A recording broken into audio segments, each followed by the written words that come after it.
Hello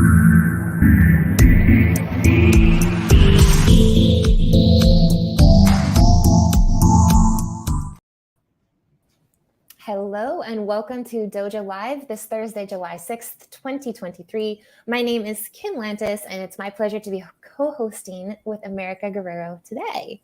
Hey, everybody. Hey. And of course, our guest of honor is Bryson Bort, CEO of SCYTHE. Bryson, I can already tell this is going to be a really, really fun conversation. And thank you so much for joining us today. I like that you can't do it with a straight face while I'm a full unicorn. And I dare say I'm your first literal unicorn that has been on the show. I dare say you are. Be forewarned, my 5-year-old's probably going to interrupt the show and she'll barge in. And I'm pretty sure she's going to have some jealous vibes here as she sees you.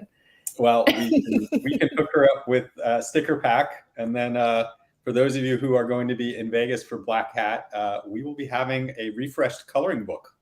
Oh, I love it. I love it. I'm so interested in understanding the inspiration behind the unicorn as your mascot as we dive into the threats in cybersecurity today, what's behind it and what can be done about it. But before we do get into the specifics, we'd love to know your story, not the SCYTHE story, but the Bryson story. What's your story? What are you passionate about? And what's led up to your time as CEO with SCYTHE? Yeah, sure. So I went to West Point because I wanted to serve the country. Everybody who graduates from the U.S. Military Academy is automatically commissioned as a second lieutenant in the U.S. Army. So I was an Army officer. I got out as a captain. I wandered the world for a bit, the way I described that part of my career. And then I got recruited into the intelligence community. I was very successful. And the way I describe it is every golden cage rusts. When you're good at something, success starts to bring you back to earth. And in this case, it was because I wasn't doing fun things anymore. I spent more time sitting around mahogany tables arguing with staff about not messing with my teams.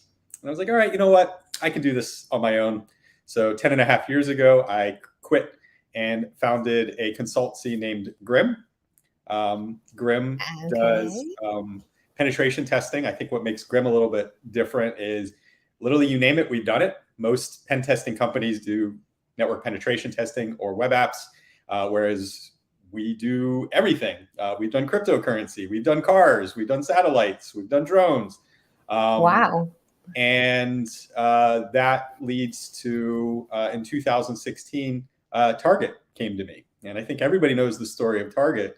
Well, the prologue to the 2012 breach was they built a world-class security organization. And the problem every world-class security organization or any organization has, hence the topic here, is you can still get hacked, right? You will get breached. It's really a question of time and adversarial effort more than it is anything that you can or can't do.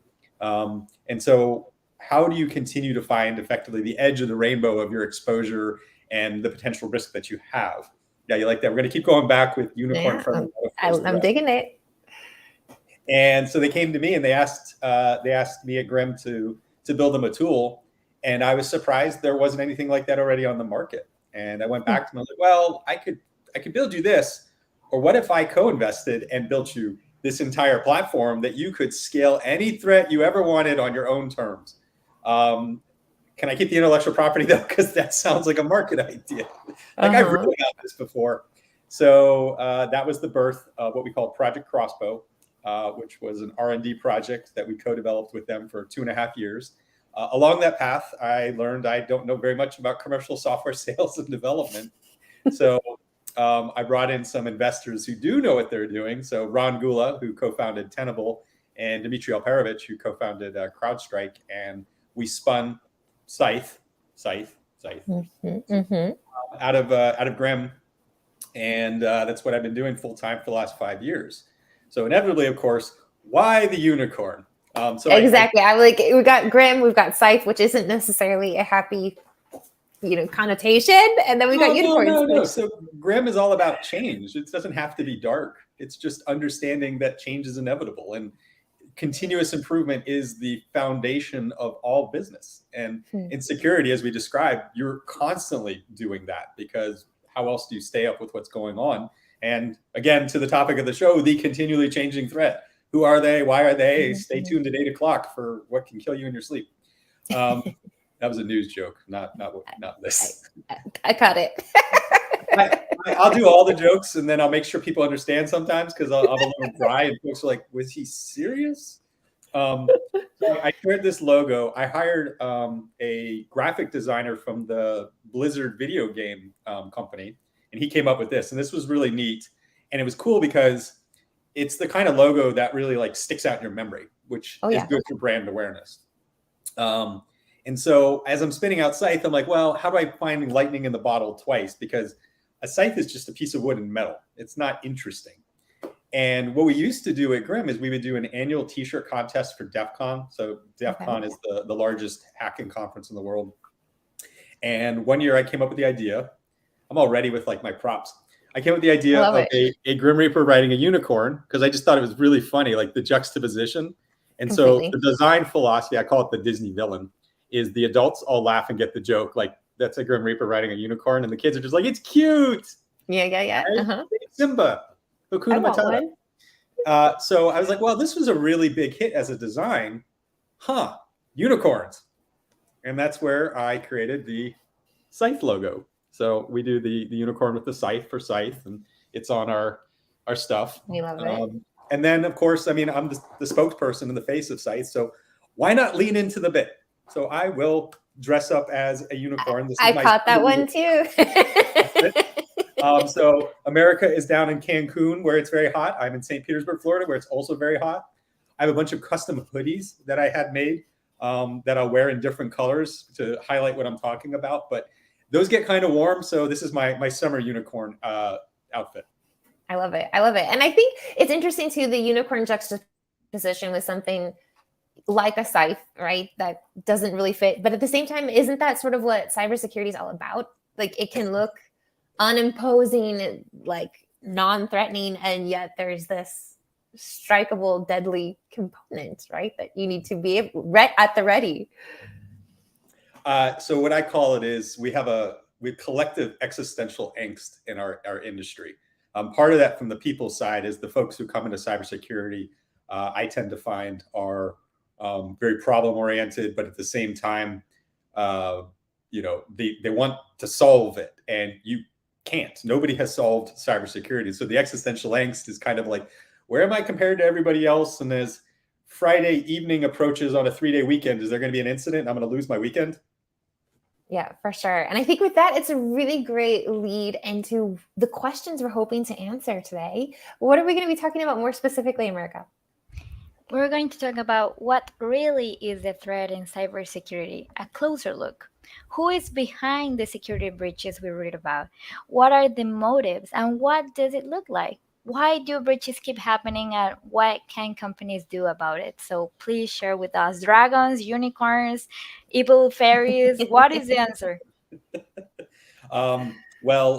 Totems, symbols, metaphors, mascots, those will entertain you, but they're not going to fix your problems. So who is behind this? There's really two camps. And the first part, which I think is still kind of hard to understand, is because we run businesses. And in business, we don't think about another government coming after us. Why would they, right? I'm just running a business. I'm making popsicles. I sell brownies.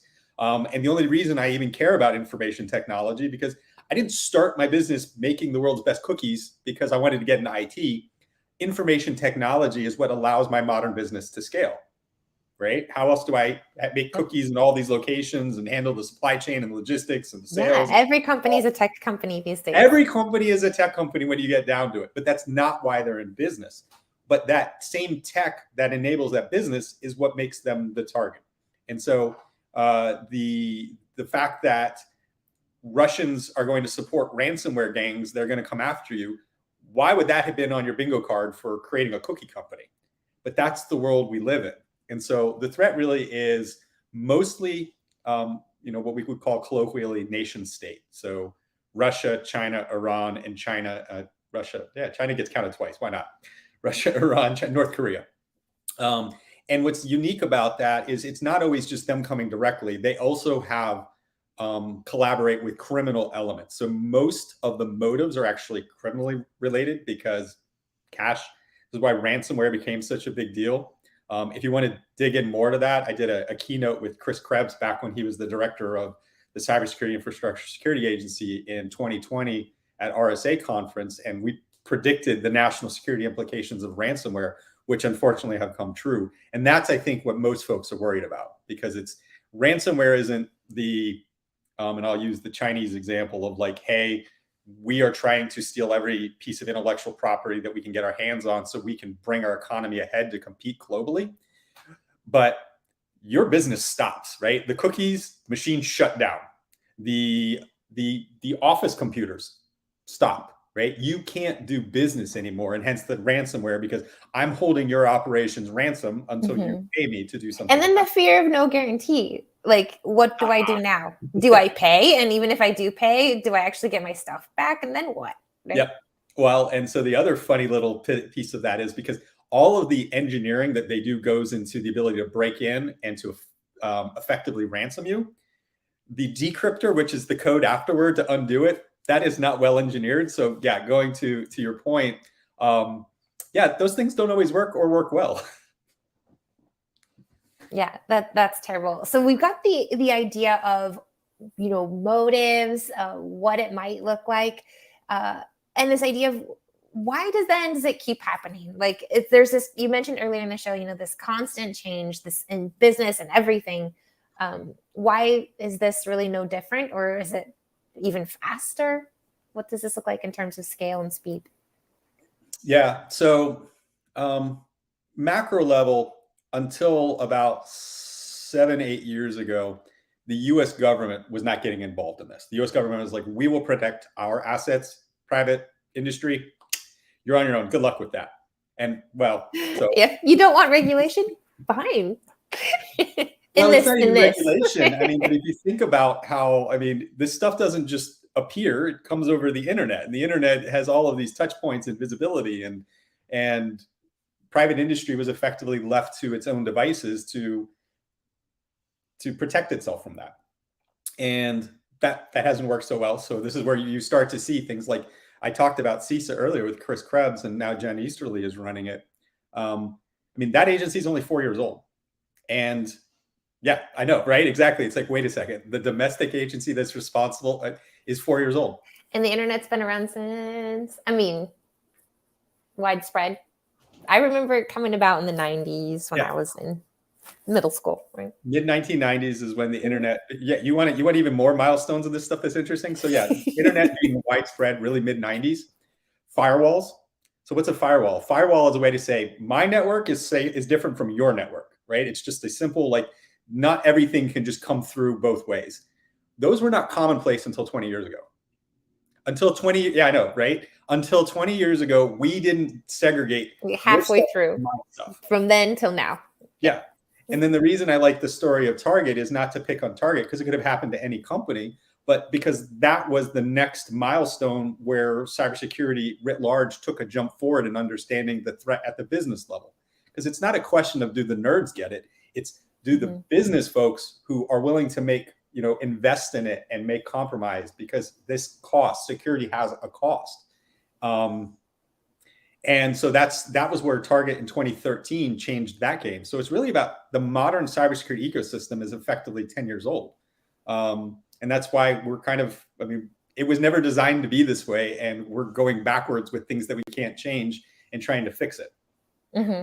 We're going background, but there is also a next level in the cybersecurity space, right? So we need to learn from the past, but we also need to learn what is coming. So how do you do that? Sure. So I'll simplify an attack into 3 phases. I'm sure many of the viewers here have heard of different attack models. Probably the most common was the Lockheed Martin kill chain. Going back to where you were like, Grim seems kind of dark. The same, I don't like using militarized language in cyber. And it's not even that helpful for a business to look at. Then the more common one, which is, again, I think another milestone, is the MITRE Corporation created a framework called ATT, ATT&CK, so ATT&CK. And that really became widespread in 2018. And that was the first time we had this ability to have a common vernacular to understand all of the components of what an attack consists of, but it's really good for practitioners to be able to talk amongst themselves. That doesn't help a business kind of ground an overall thinking around it. And so I created what I call the BAM model, Bryson's attack model, BAM. There's only 3 phases. There's only 3 things we got to worry about, and I can explain it in plain English. And I'm guessing it's an acronym. So first is reconnaissance, right? If I am a thief, no, it's not an acronym. No, BAM is the acronym, Bryson's attack model, BAM. I got it. The blank look isn't fake. Nothing's going to be that complicated. I keep everything very simple. I'm also great at birthday parties. So reconnaissance. I am a thief, and I'm looking at this neighborhood. And I'm going, all right, what's the best house to break into? All right, that one looks pretty good. Oh yeah, I like the cars in the driveway. So do they have security? What's their pattern of life? Who's then, who's where? When do they go to work? And so I recon and I build out my whole target package of what does that house look like? And this is what the hackers do on the internet as well, right? Like I go to LinkedIn and I understand who works at the company, who are their names, what are those relationships. Now I have the ability to do social engineering for the next phase, right? How do I break in? So initial access, how am I breaking into this company? Because once you're on the inside, it's a very different problem set. So how do I break in? Well, for the thief, this is where wow, they never locked that window. I'm going to climb through that window. Or I know how to pick that lock. I'm going to pick that lock. We as an industry are really held up on this space because this is the prevention protection phase from us defensively. Why wouldn't I want to keep the thief out? When the reality is no matter how much money we pour into it, you're never really able to do that. So I'm not saying that hygiene and training isn't important. I am saying that exposure management and that piece is going to be, trying to catch a rainbow. You're never going to do it. It's necessary, but not enough. It's necessary, but not enough. And again, the hackers themselves, for the threats, aren't doing anything very complicated. The most common approach is email, right? Phishing and business email compromise. I'm tricking you through fraud. I'm tricking you to click on something, or your company is really hard to break into. So I'm going to just go and hit the mom and pop shop that does, a contract service for you and has access in. This one, I'm actually take a quick segue. This is my favorite story in cybersecurity. I didn't even think about that. Yeah. Why come at you when I can go through there and they have access in? And this is my favorite story. Back in 2014, the Sands Hotel and Casino in Las Vegas was hacked by the Iranian Revolutionary Guard to tens of millions of dollars. So what happened here? So Sheldon Adelson, who is the founder of Sands, made some disparaging comments about the Iranian regime. And so the Iranians were like, well, we're going to get you. But as you can imagine, a casino which handles, hundreds of millions of dollars is literally Fort Knox, both physically and from a cybersecurity perspective. Well, so how did they get in? Well, they have all these entertainment things. And one of the things that was there is they had this multi-million-dollar fish tank. So if you think about a multi-million-dollar fish tank, that's an expensive proposition that I don't want my fish to die. 1, that's expensive. And 2, it doesn't look good. So we want to keep the fish alive. And I'm not paying somebody to sit there full time and check the water quality. So I'm going to hire, a mom and pop shop that specializes in taking care of fish. And they can't sit there all day. So we're going to put sensors in that they can monitor remotely to be able to take care of the fish. Well, it didn't occur to anybody that those sensors might also have a connection into the core SANS network. So the Iranian Revolutionary Guard broke into this mom and pop shop over the internet, into the sensors in the fish tank, and then that's how they were able to pivot into the Sands Hotel and Casino network to cost tens of millions of dollars. Like Ocean 11. Is that like the name Ocean's of the 11, but with hackers. Wow. Yeah. And and the idea of just even the amount of thought or time, the reconnaissance that maybe had gone into that. Like, let's look at every angle. And it's crazy to me because this is a hacker's job, right? This is what they're doing. And it's not our full-time jobs, really, or most of us, to be thinking about every single angle. Scenario. And even if you have that control that is either preventing or able to detect the behavior that you want to, well, that's really hard to do too. It is. So what do we do? Well, so this is the final phase, right? So you and this is where I want to highlight that while that story was fantastical, back to the metaphor of the thief, they pick the lock, the door opens. So what, right? I can't stop that, but also you haven't done anything to me yet, right? You haven't gotten in and stolen my car. You haven't got to the second floor and broke into that safe and took the money out, which is the third phase, right? The third phase is once I'm in, now what, right? That employee that I fished, well, now I look like that employee inside your network. That's what makes this so hard to find me is I'm not running around with a mask like on your computers. I look like you. I've become your employees. I become your suppliers. I become you. And so the trick is I'm not bringing special stuff to the game. I'm using the assets that are already in your network. I'm using your computers that talk your way with the privileges that they have. Rarely do I ever need to do anything more than that. And why would I? Because that makes it more burdensome and expensive for me to maintain my operational security through my campaign to accomplish what I want to accomplish. And so that post-effect side, that's what we specialize in SCYTHE, is that's where the greatest business value is. And it's also not an unlimited environment. There's only again, the computers you have talking the way they talk is the chessboard. Now, the trick is what's my ability to realistically and safely and at scale and with collaboration share all of those potentials in a way that's useful for me, the business, to improve. And that's what our platform does is we recreate all of those behaviors in a simple and safe way. So if you're a sophisticated operator, you can build your own stuff, and it's like a Lego box. Once you build a Lego, it works with all the other Legos.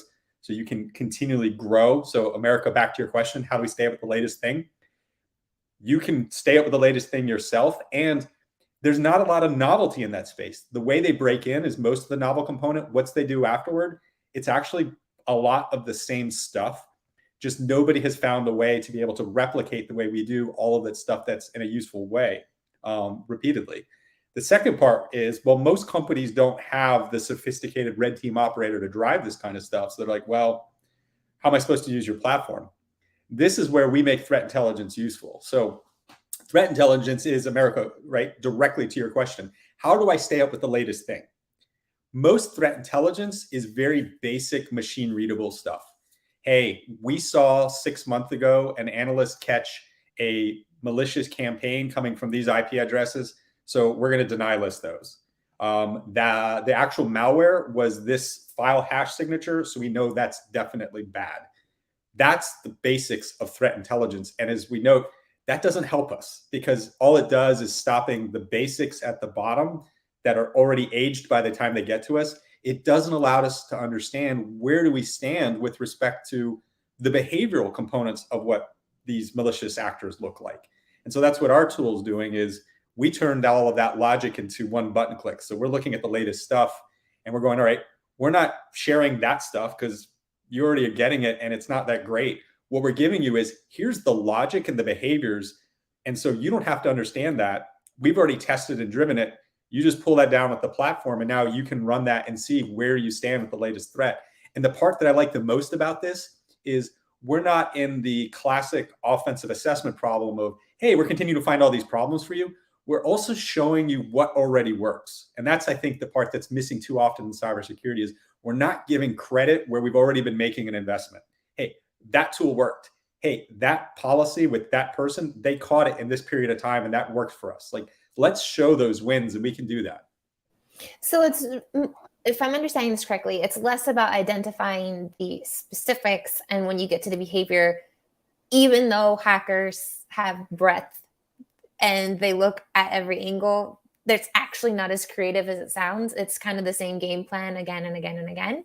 So you're identifying the game plan. It's the same game plan over rather than the players. Yeah. And that. All right. I know it's the kind of thing nobody ever talks about. Everyone's just like, oh, it happens all the time. And I just, you have this feeling of they're unbeatable and they always win. And it's like, well, actually investing on that part of being able to identify them afterward, there's very little work that's been done on that industry wide. And it's the weakest point for a threat campaign. The psychology, though, is we tend to try to invest in keeping them out, which, as we noted, is a losing proposition, which is why we keep losing. Yeah. Yeah, but I think there's this element of comfort, right? Like, don't come in my house. Like, I think it's more comforting to think exactly, if we're going back to the house metaphor, like my house is secure. Yep. And we want to ignore the idea of the icky feelings of what it would be like if someone were to actually.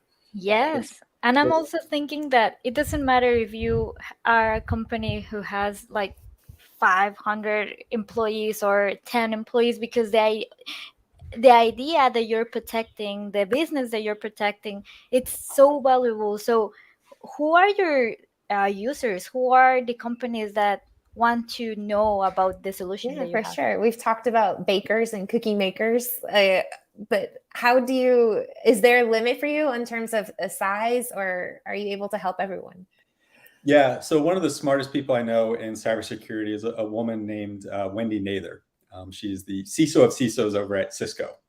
I had to practice saying that so I could get all the alliteration together. And she came up with this phrase of the poverty line in cybersecurity. So the haves and the have-nots. And I have a derivative of that there's, I think, the haves, the kind of haves, and the have-nots. And that sounds equal, but it's not. Most companies are have-nots.